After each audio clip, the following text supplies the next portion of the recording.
দর্শক, আমন মৌসুমের শুরুতেই সার সংকটে বিপাকে পড়েছেন রাজশাহীর কৃষকরা। রাজশাহী সদরের তকিপুর এলাকা থেকে কৃষকদের খবর জানতে যুক্ত হচ্ছে সহকর্মী ফেরদৌস রহমানের সঙ্গে। ফেরদৌস, এই বিষয়ে আসলে কাদের হাত রয়েছে এবং কৃষকরা কি অভিযোগ করছেন?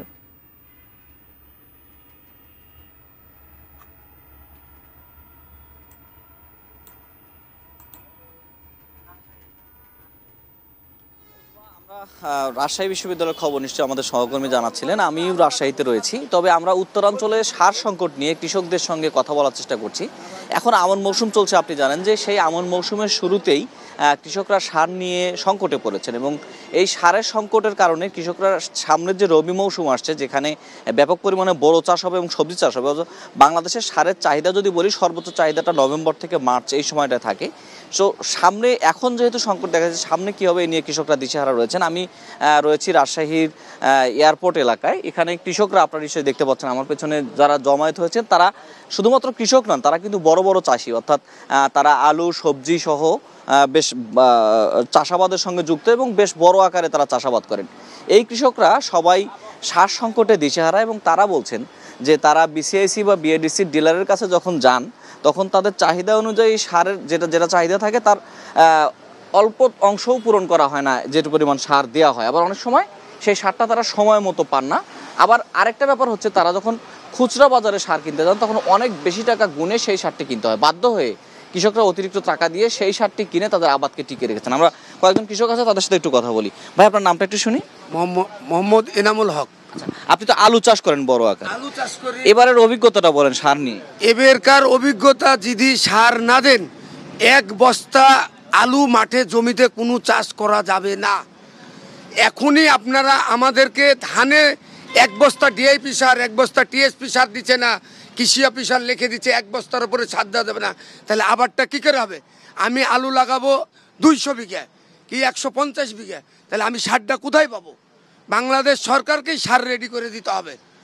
আমাদের চাহিদা সরকারকেই পূরণ করতে হবে। আমাদের এমন কোনো আবাদ নাই যে আমাদের নাই।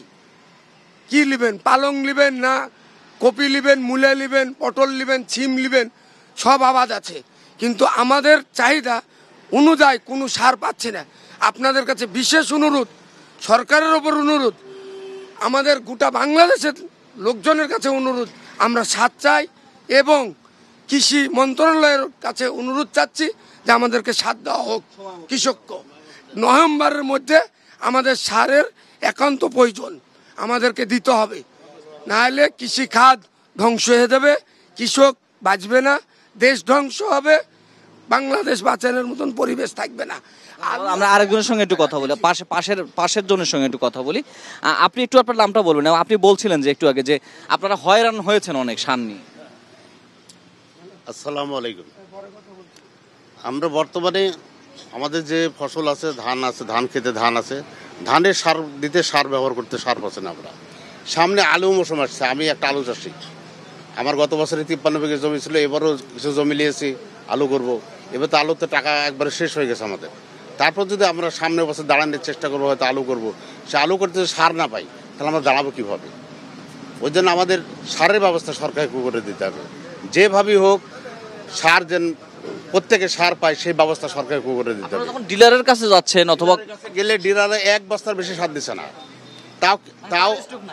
তাও আপনার কৃষি অফিসারের মাধ্যমে আপনার এক বস্তা সার দিতে হবে। আমার লাগবে 10 বস্তা, আমি এক বস্তা নিয়ে কী করবো? আমি 50 বিঘা আলু করেছি, আমার 50 বিঘা আলু করবো, 50 বস্তা সার লাগবে। কিন্তু যখন আমি ভাবো এক বস্তা সার, আমি আলুটা করবো কীভাবে? সামনে যে আমাদের আলু সিজন আসছে, আলু সিজনে আমাদের ব্যাপক সার লাগে, এই সারটা আমরা কোথায় পাবো? বিগত সময় কি এরকম সমস্যা পড়ছিলেন এর আগের বছর? বিগত সময় সমস্যা পড়েছে। অন্য বছর দেখেছি যে সরকার যে রেট দিচ্ছে, রেটের থেকে 100-150 টাকা বস্তার গায়ে বেশি দিয়ে সার পাওয়া গেছে, কিন্তু এই বছরে এক বস্তার গায়ে 400-500 টাকা বেশি। বাইরে কিনতে গেলে 400-500 টাকা বেশি লাগছে। তাহলে এই সারটা আমরা কীভাবে কিনবো? এমনিতে তো ফসলের দাম, এমনি তো আলুর দাম একবারই পাইনি, মোটেই পাচ্ছে না। আমরা আলু এক বস্তা আলু বেশি 200 টাকা পাচ্ছে না, এক বস্তা আলু বেশি 200 টাকা পাচ্ছি না। তাহলে আমরা আলুর সারটা কিনবো কীভাবে? জমি পরবর্তী যে দাঁড়াবো, সার যদি না থাকে তাহলে আমরা দাঁড়াবো কীভাবে? এই আমার বিশেষ অনুরোধ, সরকার যেন এই সারের ব্যবস্থা তড়িঘড়ি করে দেয়, নভেম্বরের আগে সারের ব্যবস্থা করে দেয়। সারের ব্যবস্থা নভেম্বরের আগে যদি না হয়, তাহলে কৃষিখাত একবার ধ্বংস হয়ে যাবে। আর আলুর পরে বহুত লোক নির্ভরশীল, 75% লোক আলুর পর নির্ভরশীল। আর এই 75% লোক এবার ধ্বংসের দিকে আছে। তারপরে যদি সার নাই, তারা একবারে জিরো হয়ে যাবে। জিরো হয়ে গেলে দেশ জিরো হয়ে যাবে। আমরা শুনছিলাম কৃষকদের কথা। এখানে কিন্তু আমার পেছনে আপনি যাদেরকে দেখতে পাচ্ছেন প্রত্যেকেই কৃষক এবং প্রত্যেকে তারা চাষাবাদ করেন, কিন্তু তারা কখনোই এরকম একটা অভিজ্ঞতার মুখোমুখি হন নাই যে সার সংকটে পড়তে হবে।